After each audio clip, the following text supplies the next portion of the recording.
Meus amigos, boa noite aos que se encontram aqui presentes no nosso auditório do Grupo de Estudos Espíritas Chico Xavier e os nossos amigos que nos acompanham através do Facebook.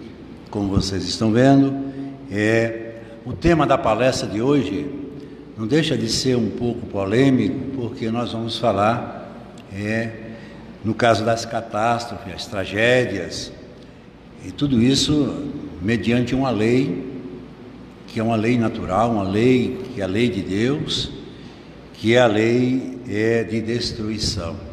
Como eu sempre falo, a doutrina espírita, ela tem essa prodigiosidade de sempre trazer para nós o porquê de determinados fatos que ocorrem no cotidiano e na construção do nosso processo de vida, essa vida que nós estamos vivendo aqui na Terra, um planeta que está submetido a duas estruturas bem fundamentadas como um projeto, que é ser um planeta de provas e de expiação, quando nós chamamos de reparação.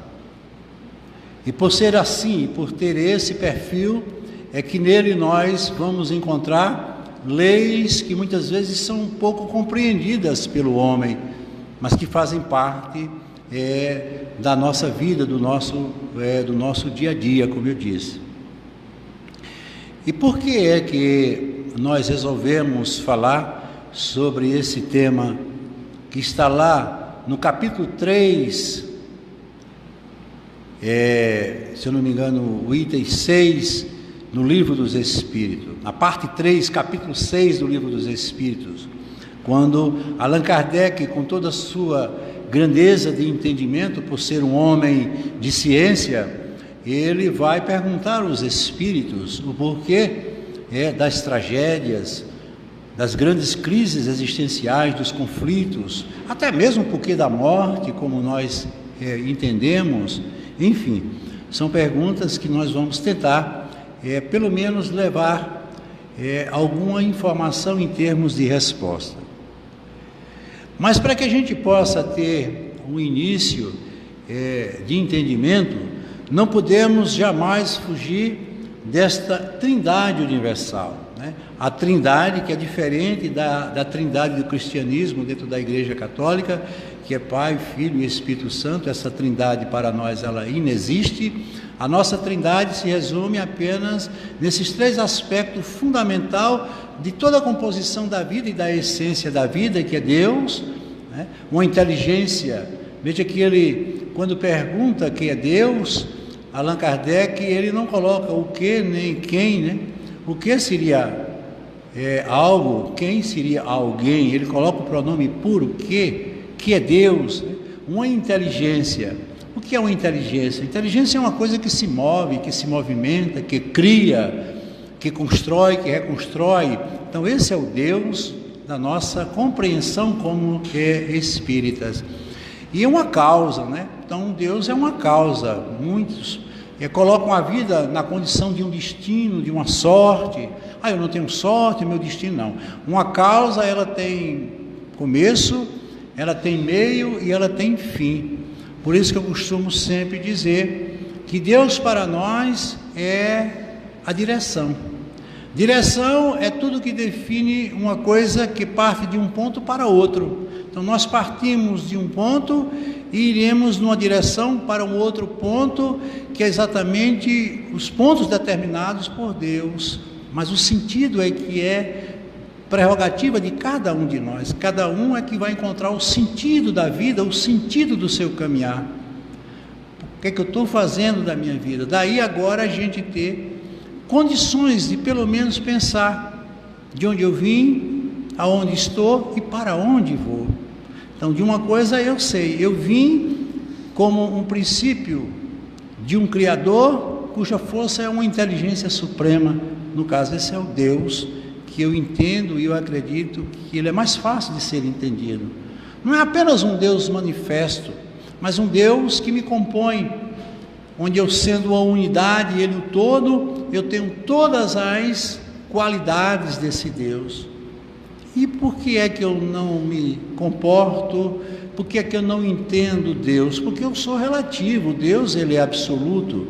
Porque eu é que vou ter que descobrir, ao longo de todas as minhas experiências, esse Deus que existe dentro de mim, que é um Deus de amor, um Deus de bondade, um Deus de fraternidade, ou seja, um Deus que compõe toda a realidade do bem em busca da felicidade, que é o que nós todos esperamos.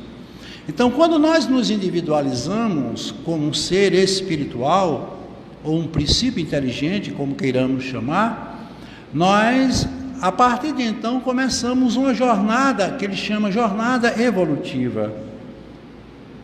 Porque a evolução, ela começa dentro de um contexto mais geral, para depois nós encontrarmos o progresso moral. Primeiro a gente tem que entender o que é vida, depois é que a gente tem que buscar os conteúdos da construção da vida.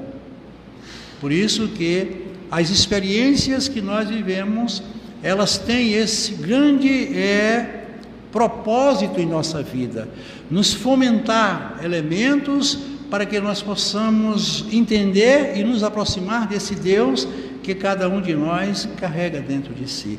Daí o próprio Jesus ter nos dito: vós sois Deus, não querendo dizer que nós temos o entendimento, a grandeza e a inteligência de Deus, mas ele quis dizer que nós somos uma essência de Deus. E na escala espiritual, isso é muito importante, nós estamos ainda na condição de espíritos primitivos. Estamos no início do processo da evolução, do crescimento, principalmente moral. Temos Jesus como nosso guia e modelo, como sendo o espírito de uma envergadura muito superior à nossa. Jesus possui uma condição espiritual que ainda estamos a milhares e milhares de anos-luz distante do que ele é hoje como espírito, na condição de governador do nosso planeta.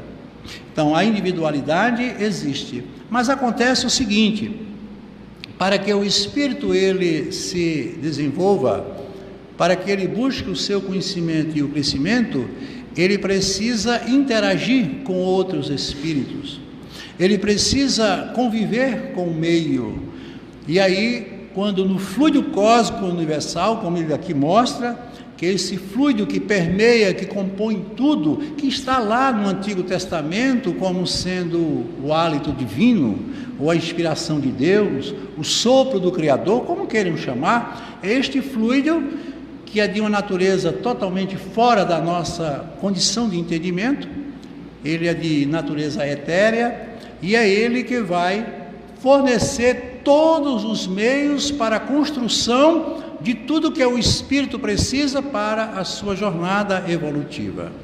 E é nele que nós vamos tirar os meios para encontrarmos o nosso verdadeiro caminho. Então, daí nós entendermos o porquê da matéria. A matéria, no mundo em que nós vivemos, ela é quem vai nos dar todas as condições para a nossa existência transitória aqui. Por isso que nós vivemos num mundo onde devemos obedecer algumas leis, que são as leis referentes à matéria, como a lei da gravidade, não é? Nós temos que caminhar, sempre que colocarmos um pé suspenso, o outro tem que ficar colado ao solo, porque a lei assim, ela determina, porque é uma força de atração que nos puxa para um centro, chamado de força centrípeta. Temos a força gravitacional, a força nuclear forte, a força nuclear fraca, enfim, tudo isso são leis, todas essas leis compõem essa experiência que nós estamos vivendo. E o espírito, ele, na condição de ser encarnado, ele vai aqui desenvolver todo o seu potencial de crescimento, que ele chama de evolução.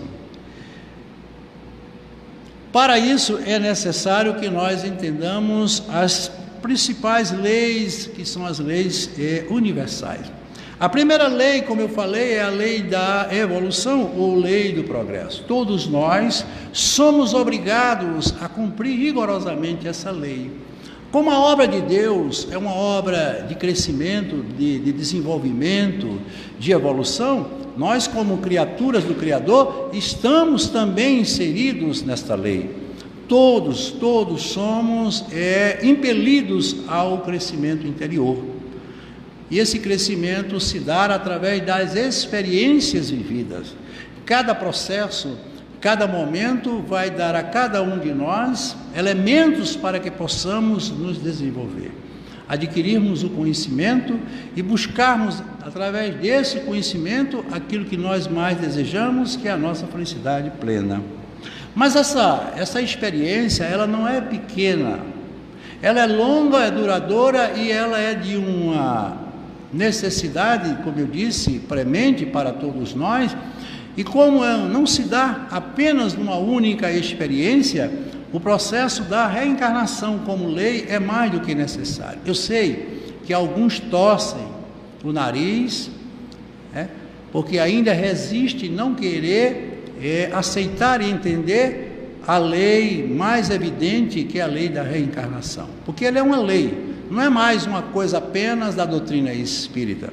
Hoje a ciência, principalmente na área da psiquiatria, já se debruça sobre essa importante revelação que vem ao longo de toda a existência, que é a condição de nós estarmos aqui transitoriamente e sabermos que, como convidados, poderemos voltar quantas vezes for necessárias, para que possamos, como eu disse antes, encontrarmos o nosso sentido evolutivo. Então, a reencarnação nada mais é do que a volta à carne. Nós estamos vivendo essa experiência, porque quando o Espírito, ele aqui chega, depois de longas jornadas de idas e vindas, ele vem por dois motivos, ou talvez até por três motivos. Um é para retificar a sua conduta anterior. Essa reencarnação, ela tem o propósito do resgate. Resgatar o quê?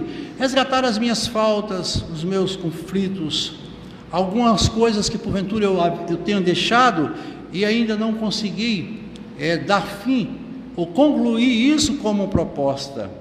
Posso vir também com o sentido de alavancar ainda mais o meu progresso evolutivo, trabalhar sentimentos e fatores da minha vida que me dê um sentido de maior crescimento, de maior entendimento, como, por exemplo, trabalhar o amor, trabalhar a caridade, trabalhar o bem como um todo. Mas eu também sei que, por ser um espírito na condição de imperfeito, eu ainda tenho uma série de fatores pendentes no meu processo evolutivo. E que fatores são esses? Os erros do passado tão naturais, os próprios erros, evidentemente, do presente, que precisam ser corrigidos, não com sentimento de culpa, como carregamos quase que naturalmente. Algumas crenças e algumas religiões nos massificam, levando para cada um de nós essa grande dificuldade que é a própria condenação, o vitimismo. Não, eu estou vivendo na Terra, como todos, uma experiência, e numa experiência ninguém tem a certeza de um resultado. Eu vou evitar, eu vou colocar todos os bons propósitos para que eu seja bem sucedido, mas nada me dá a certeza desse sucesso, porque nós estamos vivendo dentro de uma realidade onde os conflitos são naturais, principalmente no lugar aonde mais existe, que é na própria família. Ninguém me dá a certeza de um sucesso esperado, mas a misericórdia e a justiça de Deus vai dar sempre a mim, a você ou a qualquer um a oportunidade do recomeço, como dizia o próprio Chico Xavier, através da inspiração de Emmanuel. Embora eu não possa voltar e fazer um novo começo, eu posso começar agora e fazer um novo fim. Isso é uma condição natural da própria reencarnação. E também existem os processos reencarnatórios missionários, né? Quantos espíritos estão aqui apenas como missão? Eles optaram para vir como o próprio Chico Xavier, como a própria Madre Teresa de Calcutá, o próprio Gandhi e tantos espíritos que vieram dar a sua contribuição para ajudar no progresso desse transitório planeta, escola chamado Terra. E nós temos a lei que é de fundamental importância, que vai exatamente consolidar tudo isso que nós falamos, que é a lei de causa e efeito. Então, todas as vezes que você gerar uma possibilidade, você gera uma causa. Porque você veja que quando nós iniciamos, nós falamos de Deus como uma inteligência suprema, mas uma causa. Então, toda causa, ela provoca uma ação, essa ação provoca uma reação. Então, se você praticar o bem como ação, a reação será, consequentemente, o bem que você merece ou recebe pela prática do bem. Muitas vezes nós não entendemos como isso funciona, até mesmo como mecanismo da vida, porque vivemos num estado do imediatismo natural do ser humano, fazemos e queremos a resposta daquilo que fazemos, mas nós não podemos esquecer que tempo não se mede, tempo se vive. Nem sempre nós vamos ter as respostas dentro do nosso imediatismo ou da nossa necessidade. É quando eu digo sempre, Deus nunca diz não, Ele pode dizer agora não, dando a você um tempo para você assimilar ou pensar naquilo que você está pedindo ou querendo pedir. Muitas das nossas ações são de natureza imaturas, são ações que muitas vezes nos levam a consequências graves pela falta do equilíbrio, por falta do raciocínio, por falta muitas vezes de um sentimento mais aprimorado. Então, todas essas três leis, elas são fundamentais para que nós venhamos a conhecer a lei da qual nós iremos falar hoje, que é a lei da destruição. Mas antes de falarmos sobre o que vem a ser a destruição, nós aqui mencionamos esse grande naturalista, cientista, Antonin Lavoisier, quando ele, naquela belíssima e inspirada expressão, ele diz que na natureza nada se perde, nada se cria, tudo se transforma. Isso está muito dentro do processo do conhecimento do nosso dia a dia, né? Então, o processo da transformação. A transformação é que nos leva às mudanças. Elas são muitas vezes difíceis de serem entendidas, porque nos conduzem ao incerto. Nós somos um pouco comodistas naquilo que imaginamos. Quando estamos em zona de conforto, nós não queremos sair. Eu não vou sair do meu canto. Mas o processo não permite isso. A própria realidade, ela nos impele à busca do novo.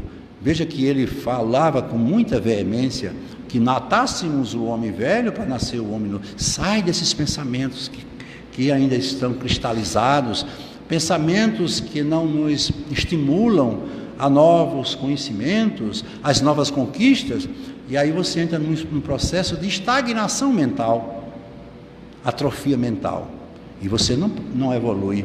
Consequentemente, você retarda o seu processo, não querendo dizer que você não tem a oportunidade de rever, claro que você vai ter, mas ele disse com muita grandeza: reconcilia-te com teu inimigo enquanto estás a caminho. Que inimigo é esse? São os meus sentimentos contrapostos, são os meus entraves, são os meus conflitos de natureza interior, porque meus inimigos, eles não estão fora de mim. Esses que estão fora são inimigos que eu crio para justificar o inimigo que eu tenho, porque se eu odeio alguém é porque eu possuo dentro de mim o sentimento do ódio. Então tudo está onde nasce. A realidade da vida, ela se sedimenta exatamente dentro dessas bases que são de natureza interior. Então, como nós estamos vendo aí, né? Agora, a lei de destruição, e ele diz, é uma lei divina. Claro, todas as leis, dentro desse parâmetro, são leis divinas, que, sendo bem compreendida, nos mostra, veja que ela tem o poder de nos mostrar o porquê das grandes tragédias e até mesmo o tão temível sofrimento humano. Veja que ela tem esse poder de despertar. Mas o que é finalmente a destruição? Então ele diz aqui, num planeta onde há uma maior predominância da matéria, essa lei, ela é muito necessária. É o nosso planeta, não é? Nós somos muito mais materialistas do que espiritualistas. Temos ainda uma vinculação, uma dependência muito grande com relação à matéria.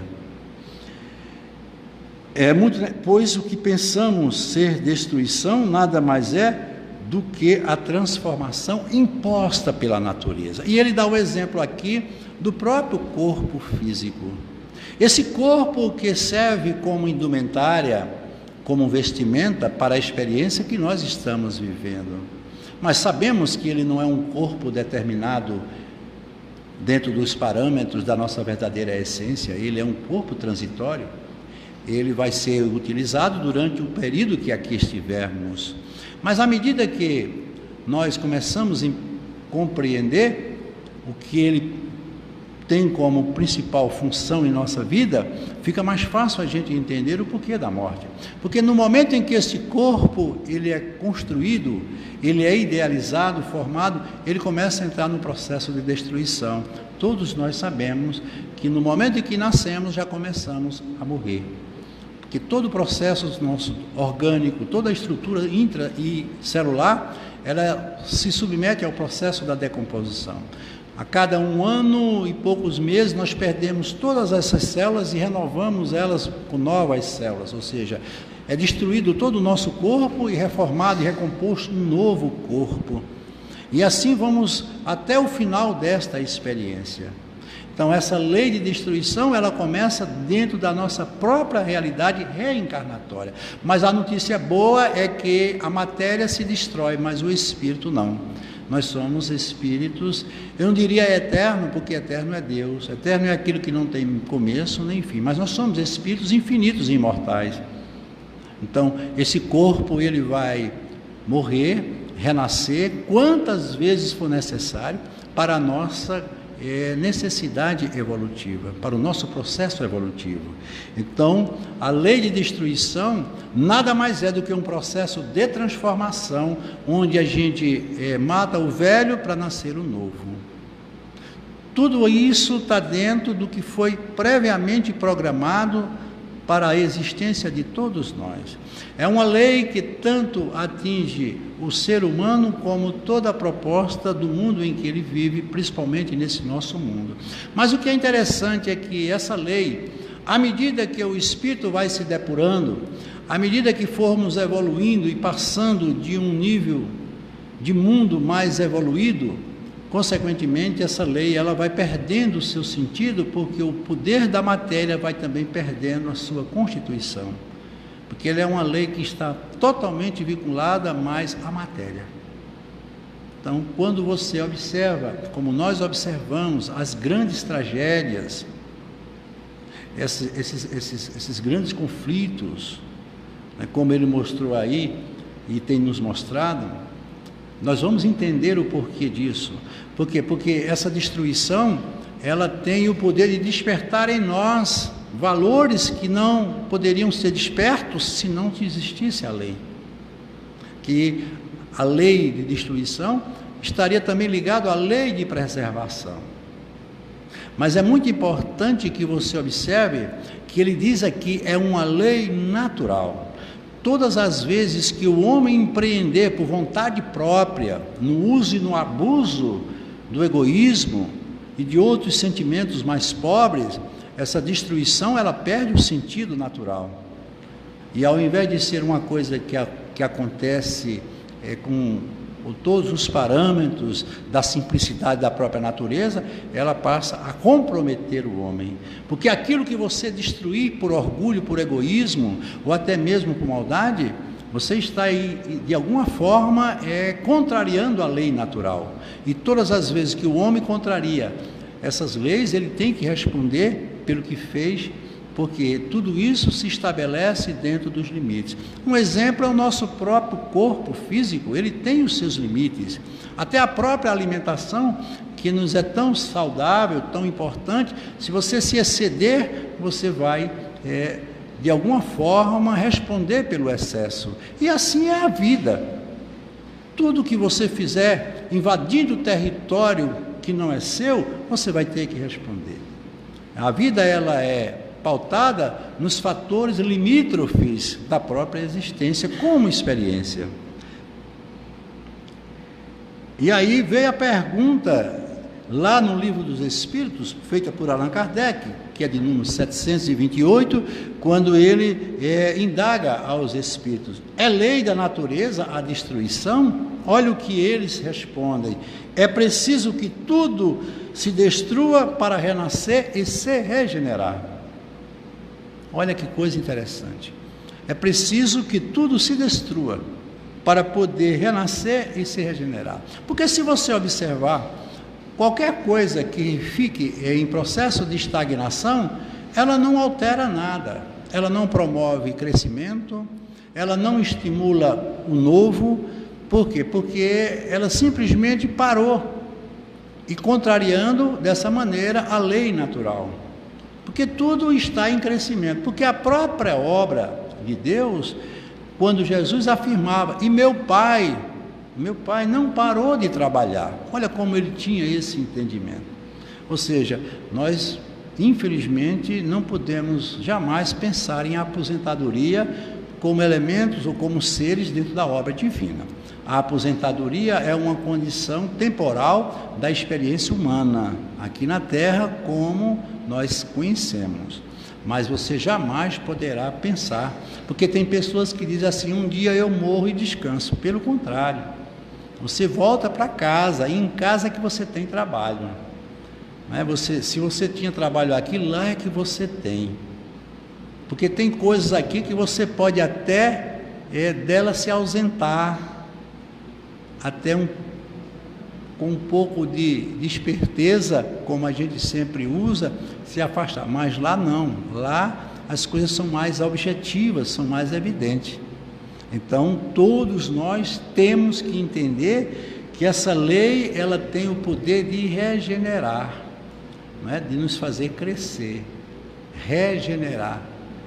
Então isso é muito importante. Por quê?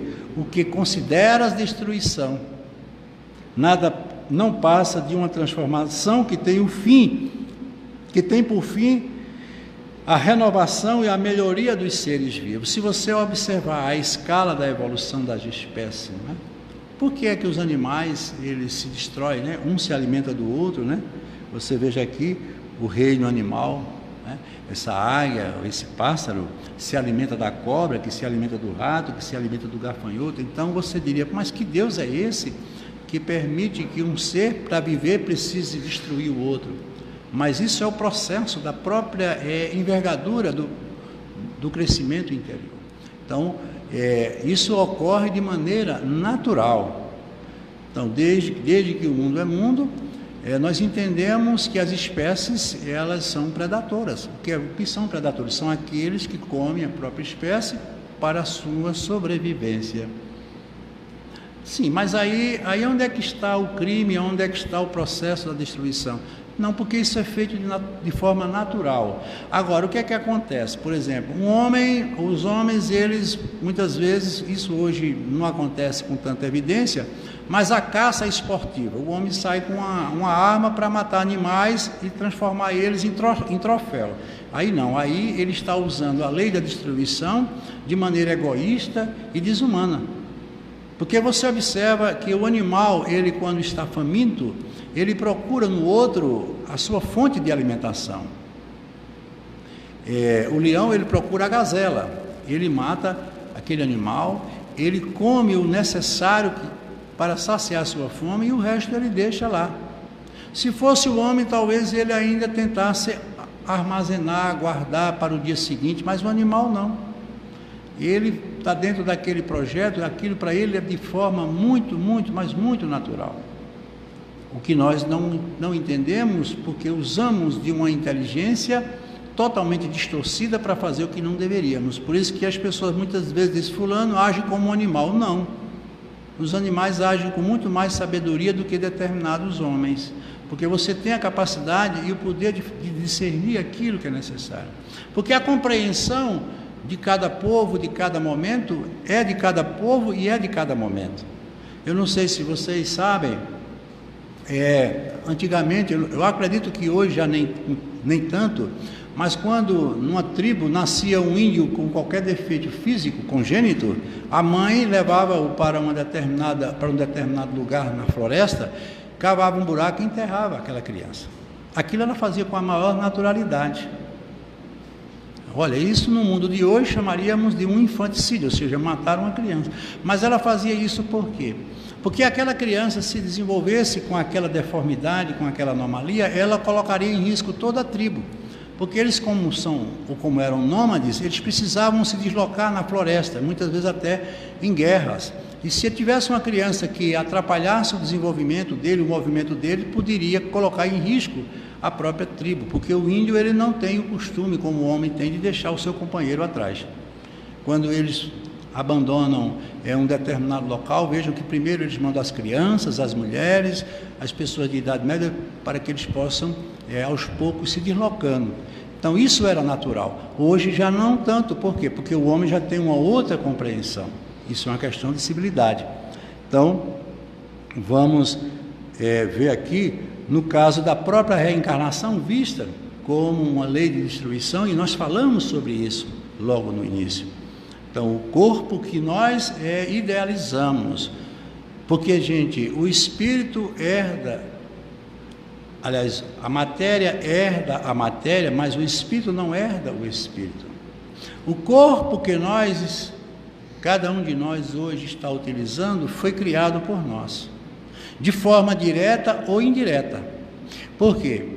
Porque no processo da reencarnação, uma programação previamente foi feita para desenvolvermos aqui, durante um tempo determinado, uma experiência de continuação na nossa evolução.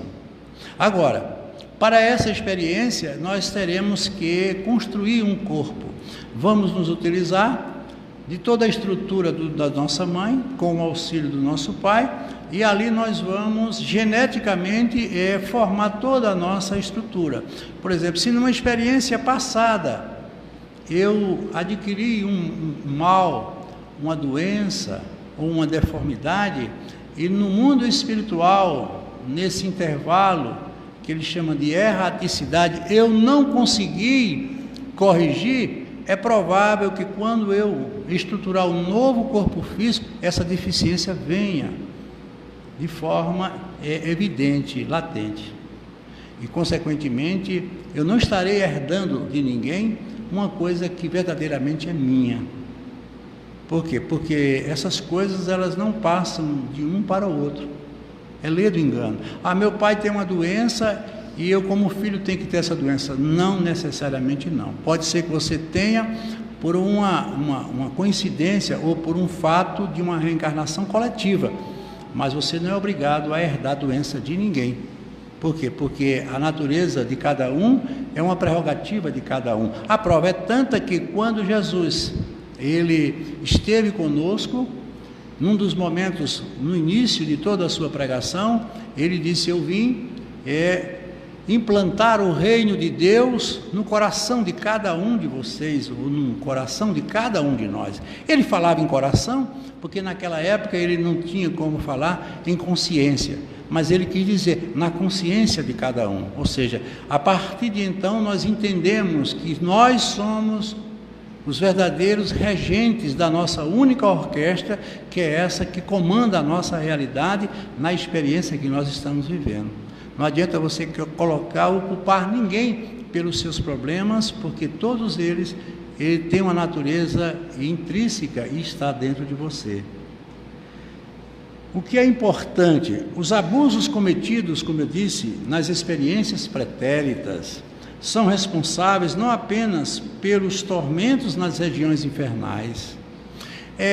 No momento em que nós partirmos daqui, e muitas vezes as pessoas me perguntam, para onde é que foi? Ainda hoje à tarde eu comentava na hora do Chico, esse ou aquele parente meu que faleceu, que desencarnou, que morreu. Eu digo, é muito fácil. Ele vai exatamente para o lugar aonde sua consciência melhor lhe coloca.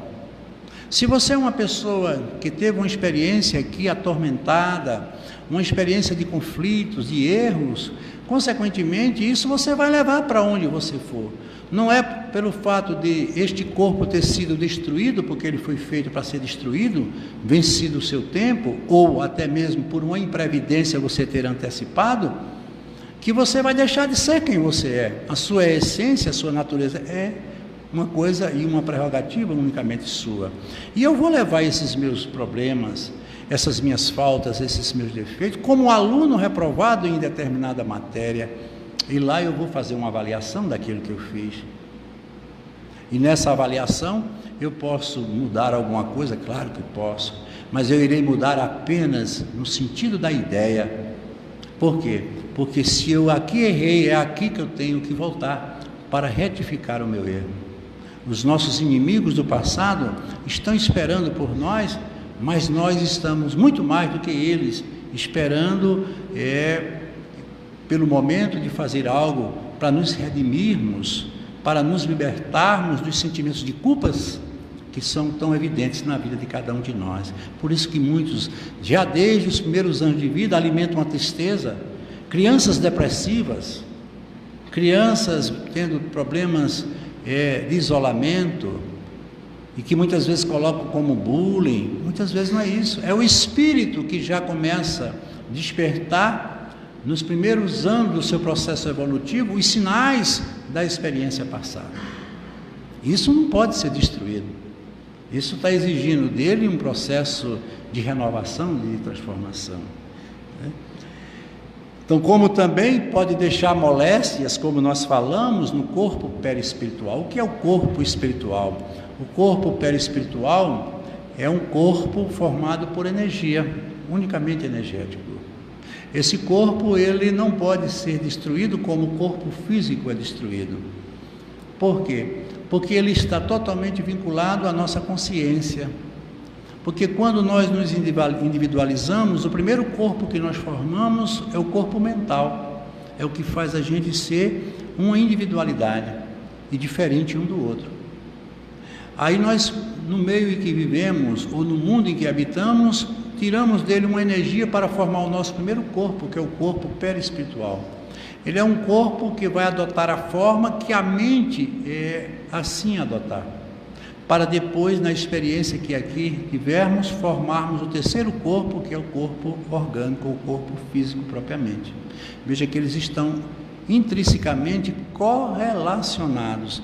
Mas aonde é que está a causa e aonde está o efeito? Esse nosso corpo que é destruído, ele é a causa? Não, porque se ele fosse a causa, nós seríamos destruídos na hora que ele fosse destruído. Ele é apenas o efeito. Porque a causa é o corpo mental. A causa de tudo é aquilo que eu penso, é aquilo que eu gesto como força de ideia e pensamento dentro de mim.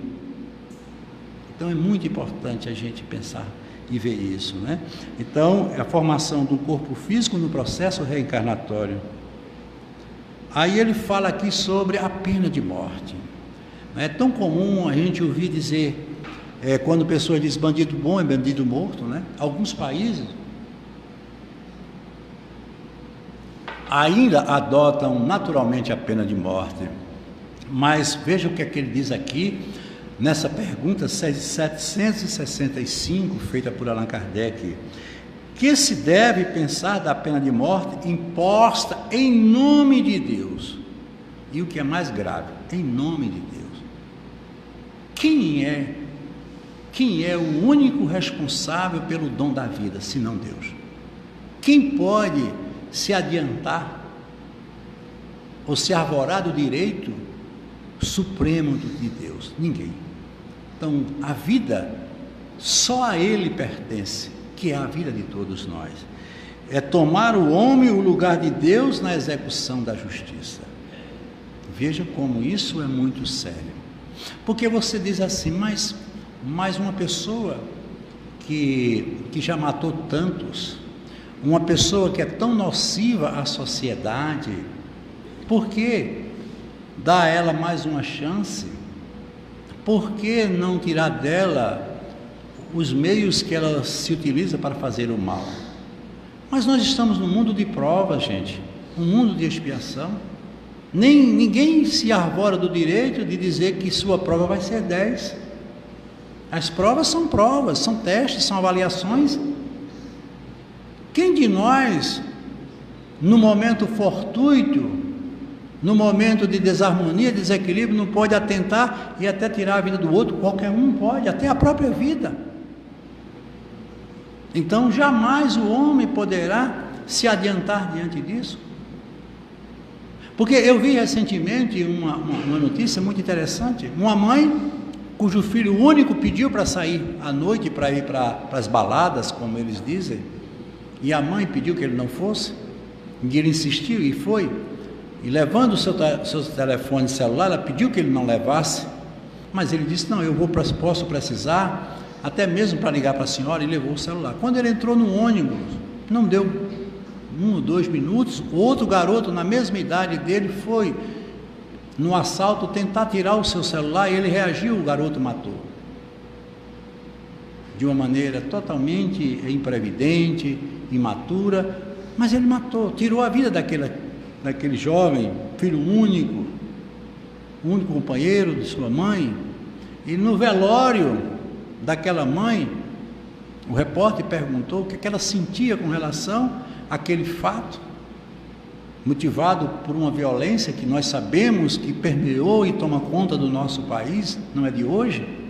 E ela disse: a minha dor eu sei que é grande, não é fácil uma mãe estar diante de seu filho como eu estou diante do meu, sabendo que eu não vou ter a companhia dele, mas eu fico imaginando como será a mãe do outro que terá que acompanhar um filho na condição daquele que tirou a vida de outro.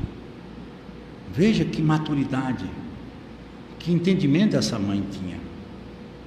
E é isso que eu digo, a pena de morte, essa destruição que o homem impõe ao outro, não pode, porque os meus erros, gente, independente de onde eu esteja, com quem eu esteja, vão ser sempre os meus erros.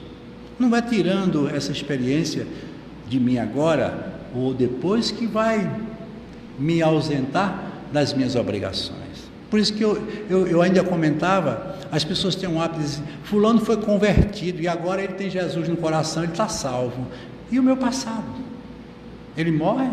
Seria muito fácil. Seria muito fácil. E o que eu já destruí e preciso construir? Então, essa coisa de converter, isso é coisa de louco. Converter é você pegar a sua ideia e botar na cabeça do outro e querer achar que ele tem que achar como você deve. A gente tem que se convencer. A vida é um fator de um convencimento. O convencimento é o estudo da razão, a orientação, e dá a você um poder de sustentação. É aquela fé raciocinada, quando Allan Kardec dizia: fé verdadeira é aquela que se enfrenta face a face, em qualquer época da humanidade. Porque a fé ela pode mudar, não pode? Pode. A partir do momento em que as coisas começam se modificando, minhas ideias também vão se modificando como um sentimento de fé. Então a gente jamais poderá aceitar essa penalidade como lei de destruição, que é a pena de morte.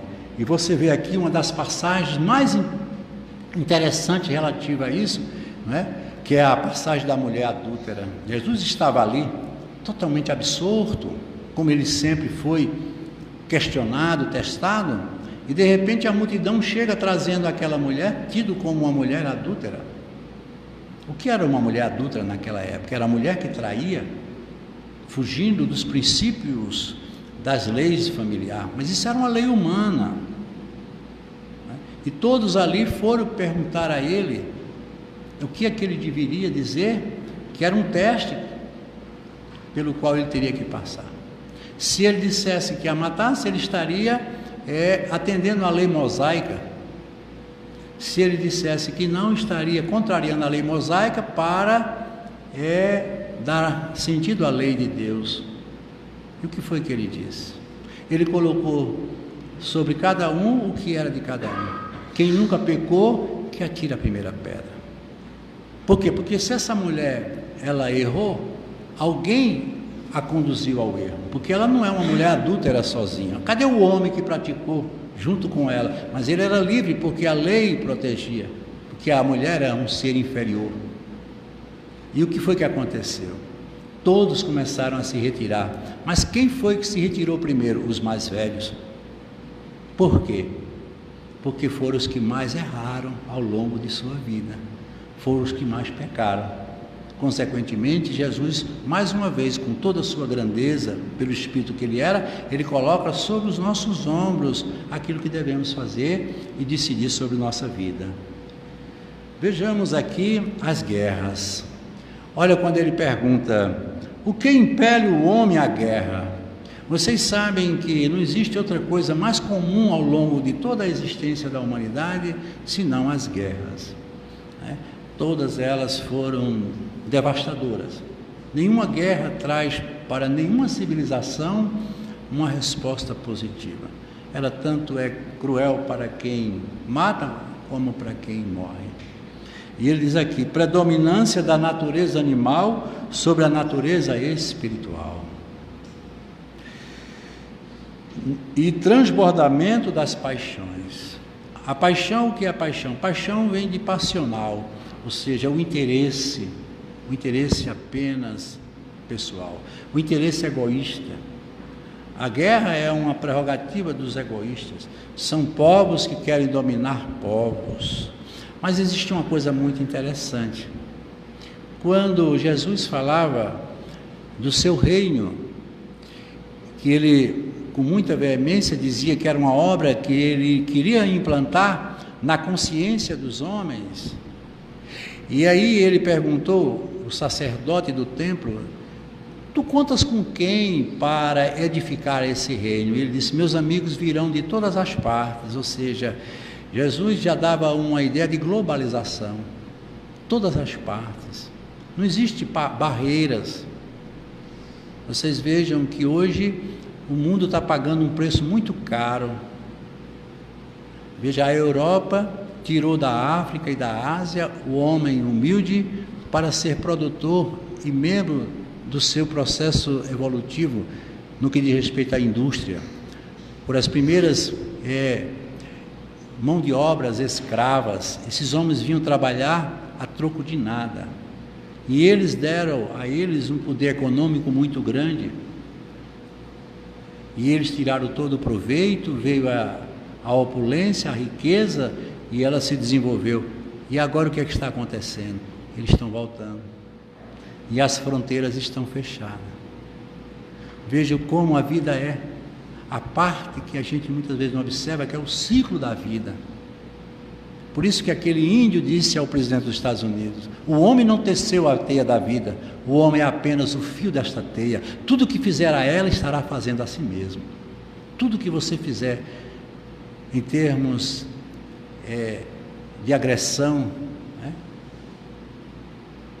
Tudo que você fizer tirando de alguém, um dia você vai ter que repor. Então as guerras, elas são, de maneira muito egoísta, as grandes fomentadoras de um processo de prejuízo constante. Mas elas têm um significado como lei de destruição. Vocês sabem que naquela época, no início praticamente da Idade Média, a França estava vivendo um momento de um egoísmo exacerbado. Porque vocês sabem que todo o mundo nosso, ele foi sempre dominado pelo imperialismo, né? Onde na pirâmide ficava o comando, no pico da pirâmide, e a base é a pobreza. Um grande exército, um sistema totalmente opressor. E eles estavam vivendo isso. Aí veio a Primeira Guerra, a Segunda Guerra Mundial, foi exatamente para mostrar ao homem que ele não era dono daquilo que ele pensava que era. Porque numa guerra, todos têm que ser solidários. Ou você está de um lado ou está do outro. Não há distinção de valores. Quando se joga uma bomba numa cidade, ninguém escolhe essa ou aquela cidade, essa ou aquela residência. Vamos bombardear a casa do rico, porque estão todos no mesmo sistema. E aí, consequentemente, a solidariedade é obrigada a existir. Aí você diz: mas morreram tanta gente. Para o mundo espiritual, isso não significa morte. Essas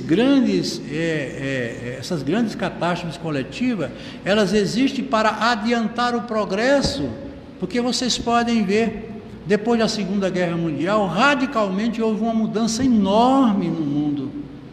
A solidariedade passou a ser maior. O pobre já estava dividindo a comida com o rico com o pobre, porque era o pouco que havia sobrado. Todos nós sabemos a história do Holocausto e tantas e outras tragédias. Tivemos agora recentemente a tragédia de Brumadinho. Mais de 200 pessoas morreram. Por conta de quê? Do poder, do egoísmo, da falta de respeito humano. Mas veja o quanto isso mexeu com a humanidade como um todo. Todos nós tivemos momentos de muita tristeza, muita solidariedade aconteceu. Então, de alguma maneira, esse evento teve a sua fundamental missão, que foi de comover e promover o desenvolvimento e a evolução. Vejam agora que eles estão muito mais precavidos, que aquela barragem que guardava aqueles rejeitos, ela não estava dentro dos padrões que eram para existir, que houve de alguma forma negligência, falta de respeito, falta de cuidado. Tudo isso nos foi mostrado. Mas se apenas uma pessoa tivesse morrido, nada teria sido feito, continuaria tudo do mesmo jeito. É preciso muitas vezes um grito, uma debandada nesse sentido, para que a humanidade possa despertar como um todo, que são as grandes tragédias que todos nós vivenciamos. Mas elas têm o poder, elas têm o poder pedagógico, claro que tem. Na Argentina, nos meados de 1870, existia uma cidade, Mendoza, que ela foi devastada por um terremoto. Metade da população foi extinta. E eles reconstruíram a cidade, e hoje é uma das cidades mais belas. As praças são enormes, os prédios têm um sistema de segurança totalmente moderno, e é uma das cidades onde a qualidade de vida é melhor. Foi devastada por um terremoto. Uma cidade que renasceu da cinza, mas eles modificaram todo o sistema, porque eles sabem que ali é uma região propícia a esse tipo de fenômeno. Veja, hoje no Japão, os prédios, a civilização, eles têm um sistema completamente diferente. Quer dizer, eles vão se aprimorando, infelizmente, como não sabem lidar no processo evolutivo através do amor, muitas vezes é a dor. E são exatamente essas grandes catástrofes, inclusive a guerra, que estimula o crescimento e o adiantamento, porque esses espíritos, gente, eles tanto faz estar nesse projeto como o outro, porque a espiritualidade ela contempla o todo. Até porque para o mundo espiritual não existe a morte, tudo é uma passagem. Consequentemente, isso vai amanhã trazer para nós lições inovadoras, importantes, experiências a serem vividas. Como ele fala aqui, os flagelos destruidores. E aí a pergunta 737, também do Livro dos Espíritos, feito mais uma vez pelo eminente pedagogo, professor Allan Kardec. Com que fim fere Deus a humanidade por meio dos flagelos destruidores? Para poder fazer o progredir mais depressa, que foi exatamente o que nós vimos. Né? Para que se realize em alguns anos o que teria exigido muitos séculos. Resultam em parte da imprevidência e do abuso. Veja que ele fala aqui em duas palavras, imprevidência e abuso.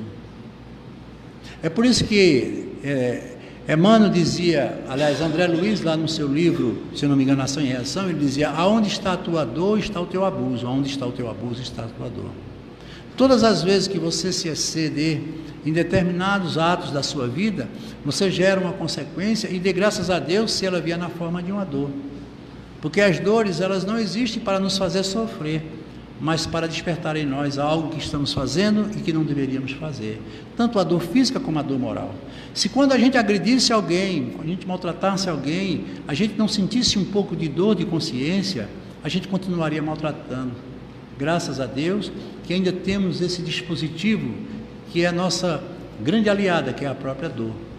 Então as tragédias, elas trazem a dor, mas não é uma dor que tem a função apenas de doer, mas uma dor moralizadora, uma dor que provoca o processo de transformação mas trazendo o homem sempre para a contextualização e o encontro com a realidade, em busca sempre do bem. Vocês vejam aqui as campanhas que são formadas quando acontecem esses grandes eventos, né?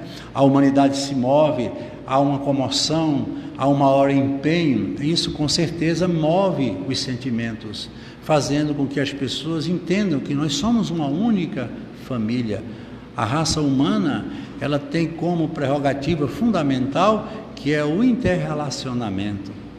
Vejam que hoje o mundo está cada vez mais buscando a divisão, quando o propósito de tudo isso é transformarmos muros em pontes, para que possamos estar sempre nos interligando, independente da nossa fé, da nossa crença, da nossa religião, da nossa nacionalidade. Quando nós formos para o mundo espiritual, nós vamos ver que o que menos lá existe é a divisão. Tudo é aberto para todos. Lógico que, guardando as devidas proporções, não querendo generalizar, mas a família espiritual, ela se contempla pela similitude dos pensamentos. Pessoas boas estão sempre lidando e vivendo e convivendo com pessoas boas, porque isso tudo faz parte do processo da nossa evolução. O que entende por felicidade? Olha que coisa importante aqui é essa pergunta e a resposta. Com relação à vida material, a felicidade é a posse do necessário. Será que nós pensamos assim? Lógico que não.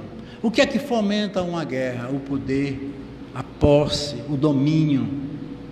E essas guerras, gente, não só são entre nações, não, são entre pessoas. Muitas vezes da própria convivência íntima, estamos guerreando constantemente. Quantos pais de família que passam a vida toda construindo essas posses, esses bens materiais, e ao morrer, ao invés de deixar algo que vá manter ou aprimorar mais ainda a convivência familiar, deixa verdadeiras guerras e conflitos por posses indevidas. Então, a posse do necessário, o que é isso? É eu estar feliz com o que eu tenho e não querer mais do que isso. Quem de nós pensa assim? O ser humano, ele é egoísta, né? Com relação à vida moral, e a consciência tranquila com relação à vida espiritual. Então eu estou tranquilo porque eu me conforto com aquilo que tenho. Porque é muito fácil a gente viver de excessos, mas eles são perigosos. Eles levam a gente muitas vezes ao ego do que ao eu. Porque o eu não tem essas medidas. Porque quando eu mergulho dentro de mim, eu sei o que é necessário e o que não é necessário para mim. O que é importante e o que não é importante. Mas nós vivemos numa sociedade onde a exposição do ego se manifesta de uma maneira muito mais contundente. Nós estamos agora expostos a uma visualização geral, né? Tudo a gente tem que mostrar, e não sabe você que muitas vezes você passa a ser alvo de mentes que não sabem sequer o que querem para si, quanto mais para o outro. Um jovem procura Chico Xavier, e veja o que esse jovem diz. Eu não sei o que está acontecendo comigo. Eu sou um homem rico, tenho saúde, tenho uma boa família, tenho filhos maravilhosos, e por que é que eu me sinto tão infeliz? Isso muitos têm perguntado. Não são poucos os que eu atendo aqui no Chico que me formulam o que é que está acontecendo comigo? Por que é que eu tenho tudo e vivo como se não tivesse nada? Por que é que eu sou tão rico e vivo como um mendigo? Olha o que ele diz aí. Porque falta a felicidade, falta em você a felicidade do outro. Olha que resposta Chico diz. O que é que ele quis dizer? Você veja que você está falando em ter. Eu tenho uma mulher. A vida não é ter, a vida é ser. Então eu tenho e não tenho, porque eu penso que tenho sem ter. É diferente do eu, do self. Isso é tudo uma manifestação do ego. Então ele não traz felicidade. Por quê? Porque ele se limita àquilo que você entende como uma posse. Meu ego diz que eu devo ter isso. No momento que eu tenho, ele se extingue, ele deixa de existir como possibilidade. E aí você vai mergulhar numa outra, e fica a vida toda assim. Toda pessoa que num relacionamento se entrega ao sentimento do outro, eu preciso ser amado. Minha gente, isso é neurótico e doentio. Eu não preciso ser amado, eu tenho que me amar. Meu amor me basta. Eu não preciso do amor de ninguém para ser feliz, porque o amor não é uma coisa que se dê e se receba. Isso é uma prerrogativa do amor egoísta. Mas o amor incondicional, ele ama porque simplesmente ama, sem esperar nada em troca. É a caridade que se faz com as duas mãos, para que uma não vá depois pedir o que a outra deu.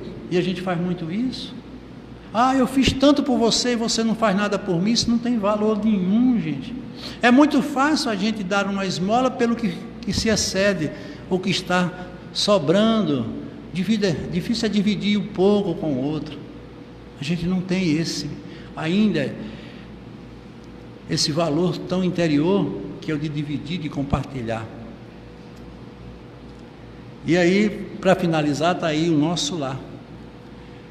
Nesse livro nós vimos que não basta investigar fenômenos e aderir verbalmente, melhorar a estatística, doutrinar consciências alheias, fazer proselitismo e conquistar valores de opinião, por mais respeitável que seja no plano físico. É o que nós fazemos.